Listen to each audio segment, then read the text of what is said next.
High hello friends, நான் உங்கள் எஸ்கேயே பேசுகிறேன். ஒரு காட்சியோடு ஆரம்பிக்கிறேன். சென்னையில் ஒரு போராட்ட மேடையோட தீம் என்ன? மாணவர்களுடைய குரல் நசுக்கப்படுது, அதை பேச விடுங்க, அதுதான் தீம்.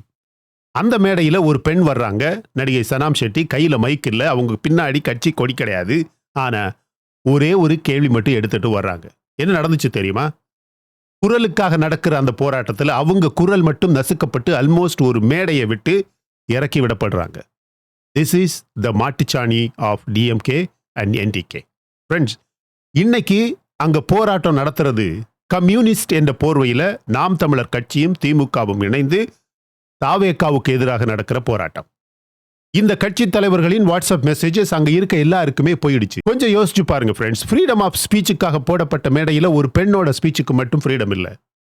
இந்த மொத்த போராட்டத்தையும் நாம இன்னைக்கு தெளிவாக டைசெக்ட் பண்ண போறோம். ஒரு இயக்கம் உண்மையிலேயே ஜென்யூன், ஒரு இயக்கம் உண்மையிலேயே மக்களுக்காக போராடுது, ஸ்டூடெண்ட்டுக்காக போராடுதுன்னு தெரியணும்னா அது எதை பேசுதுன்னு பார்க்காதீங்க, அது எதை பேச விடல்னு பாருங்க.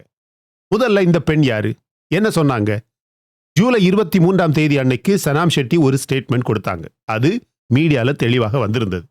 போராட்ட நேரத்தில் ஜனநாயகம் ரிலீஸ் ஆனதுக்காக தியேட்டருக்கு போற சாதாரண மக்களை, சாதாரண ஆண் பெண்களை, ரசிகர்களை சமூக விரோதிகள் மாதிரி சித்தரிக்கிறது தப்பு, விமர்சிக்கிறவங்க கொஞ்சம் மெச்சூரிட்டி காட்டுங்க அப்படின்னு சொல்லியிருந்தாங்க. கவனிங்க ஃப்ரெண்ட்ஸ், அவங்க நீட்டை ஆதரிக்கல, அவங்க மாணவர்களை எதிர்க்கல. அவங்க கேட்டது ஒரே ஒரு கேள்வி. நீட்டு மேல இருக்க வேண்டிய கோபம் ஏன் ஒரு படத்தோட டிக்கெட் மேலையும் படத்தை நடித்தவர் மேலையும் அதை பார்க்கக்கூடிய சாதாரண மனுஷன் மேலையும் பாயுது?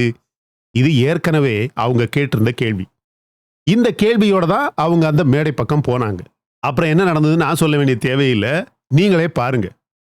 பாத்தீங்களா? இப்போ இந்த காட்சியை மெதுவா கொஞ்சம் கொஞ்சமா பிரிச்சு பார்ப்போம். ஒரு போராட்டம் உண்மையா மக்களோடதுன்னா கேள்வி கேட்டு வர்றவங்கள உள்ள கூப்பிட்டு பதில் சொல்லுவாங்க. ஆனா ஒரு போராட்டம் ஒரு கட்சியோடதுன்னா கேள்வி கேட்கிறவனை எதிரி அப்படின்னு பிராண்ட் பண்ணுவாங்க.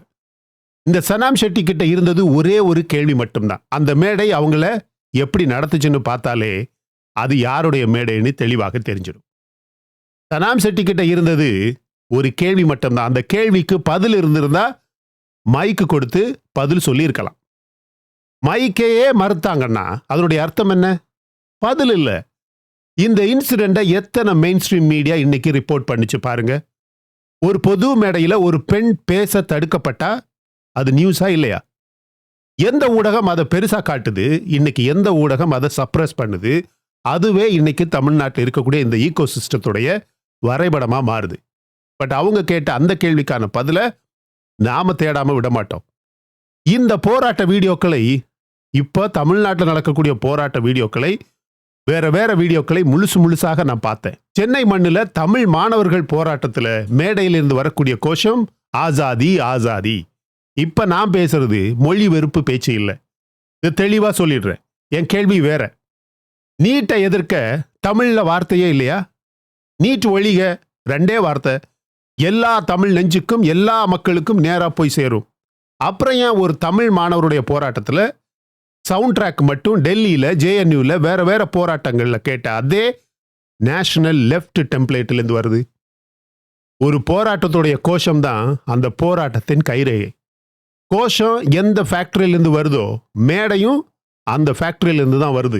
இந்த மேடைகளை முன்னெடுத்து வைக்கக்கூடிய SFஐயும் DYFஐயும் யாரோட மாணவர், யாருடைய இளைஞர் அணிகள்னு ரெக்கார்ட்லயே இருக்கு. யாரோடது? CPIM கட்சியோடது. கோபம் தமிழ்நாட்டோடது. இவங்க ஸ்கிரிப்டோடைய காப்பிரைட் வேற யாரோ வச்சிருக்காங்க.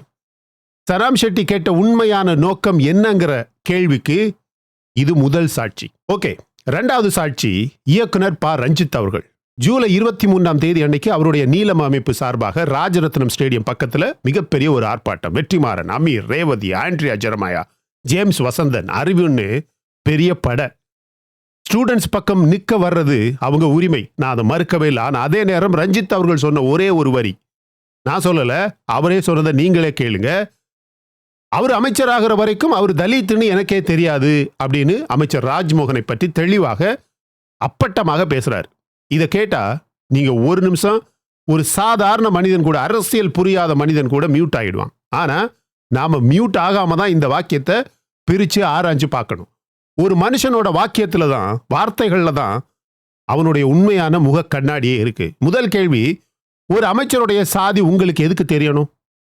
அவர் என்ன படிச்சிருக்கிறாரு, தொகுதியில் என்ன பண்ணியிருக்கிறாரு, எந்த ஃபைலில் அவர் சைன் போடுறாரு, அது தெரியணும். அவர் எந்த வீட்டில் பிறந்திருக்கிறாரு, அது ஏன் உங்க அறிவுக்கு தேவையா? ரெண்டாவது ஆழமான கேள்வி, அவர் எந்த ஜாதின்னு எனக்கு தெரியாம போச்சேங்கிறது இன்னைக்கு ஒரு கம்ப்ளைண்டா வருதுன்னா அர்த்தம் என்ன? இவங்க ஒவ்வொருத்தர் நெத்தியிலையும் சாதி எழுதி ஒட்டி இருந்தாதான் உங்க கணக்கு சரியா வருமா? சொல்லுங்க. சாதி ஒழியன்மன்னு வாழ்நாள் முழுக்க பேசின ஒருத்தர் ஒரு மனுஷனோட சாதி தனக்கு தெரியாம போனத பிரச்சனையா சொல்றாருன்னா அந்த இயக்கம், அவருடைய சித்தாந்தம் எங்கேயோ ஒரு யூட்டர்ன் அடிச்சிருக்கா இல்லையா?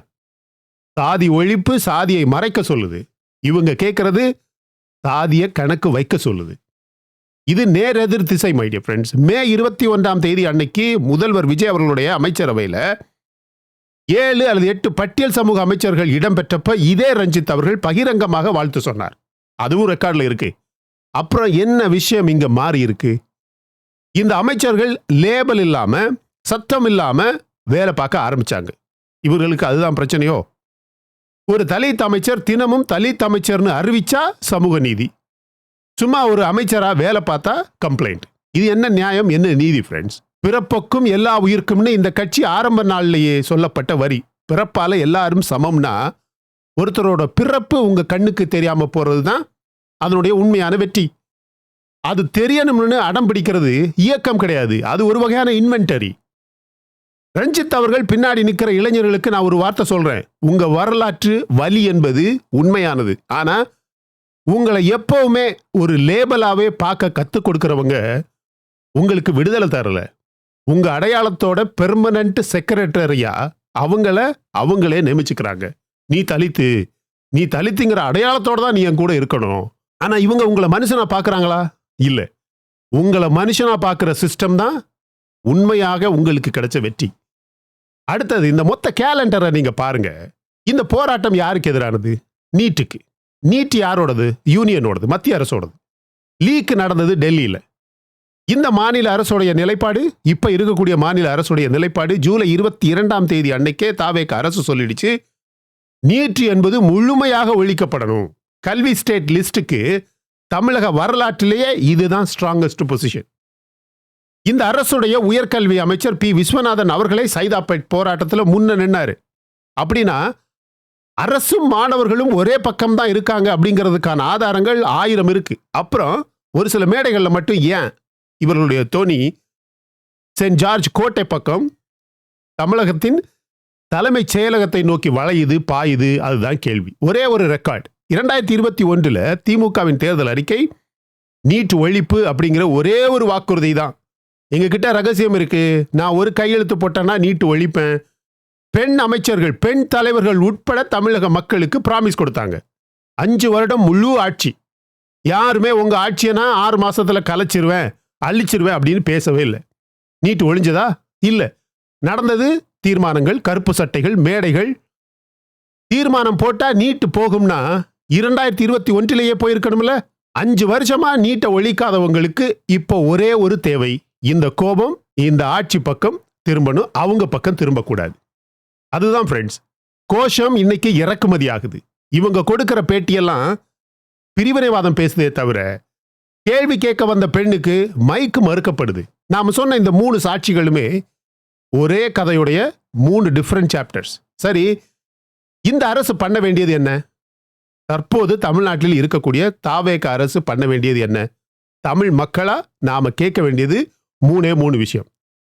ஸ்டேட் லிஸ்ட் டிமாண்ட் இன்னைக்கு தெருவில் நிற்கக்கூடாது.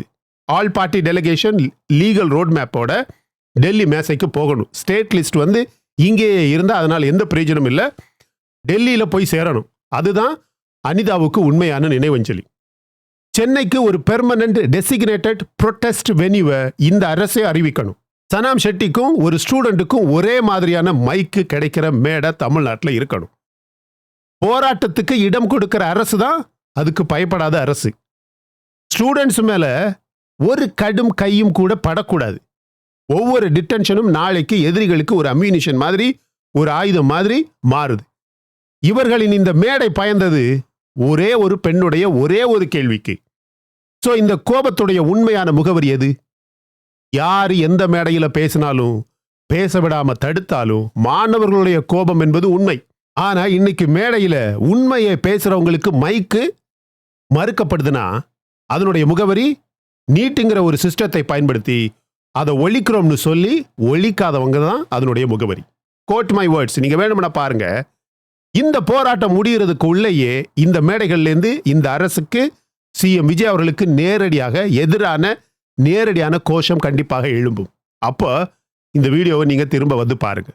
இப்ப நீங்க சொல்லுங்க, இது முழுக்க முழுக்க ஒரு ஜென்யூன் ஸ்டூடெண்ட் மூவ்மெண்டா, இல்லைன்னா நாம சொன்ன இந்த எருமசாணி கட்சிகளின் சூழ்ச்சியா? மைக்கு யாரு கையில இருக்கணும்னு வேற யாரோ முடிவு பண்றாங்க. தமிழ் மக்களே கவனமா இருங்க. நாம ஒதுக்கிவிட்ட இந்த கட்சிகள் திரும்ப வர்றதுக்கு 1000 வழிகளை கண்டுபிடிப்பானுங்க. ஏன்னா இவனுங்க நம்ம சாப்பாடுகளை திரள் நதி ஊழல் அப்படிங்கிற முறையில தின்னி கொழுத்து போன நாய்கள். அதனால இந்த நாய்களை திரும்பவும் குறைக்க விடக்கூடாது. சரியா? இந்த வீடியோ பிடிச்சிருந்தா லைக் பண்ணுங்க. இன்னும் நம்ம சேனலில் நீங்க சப்ஸ்கிரைப் பண்ணலைன்னா மற்ற வீடியோஸ் பாருங்க, உங்களுக்கு கண்டிப்பாக பிடிக்கும். பிடிச்சிருந்தா சப்ஸ்கிரைப் பண்ணா போதும். Thank you so much, my dear friends, for watching all my videos and supporting my channel. Until I come back with my next awesome video, it's bye-bye from Suresh. Stay safe, stay positive, stay active and stay fit and always dream big in your life. நம்மளால எப்பவுமே எதையுமே எங்கேயுமே சாதிக்க முடியும் அப்படின்னு நம்ம first நம்பணும், my dear friends. And as I always say, please take care of your parents at your home. உங்க அப்பா அம்மாவை உங்க வீட்டிலே வச்சு நல்ல சந்தோஷமா பத்திரமா பாதுகாப்பா பார்த்துக்குங்க, my dear friends. Thank you.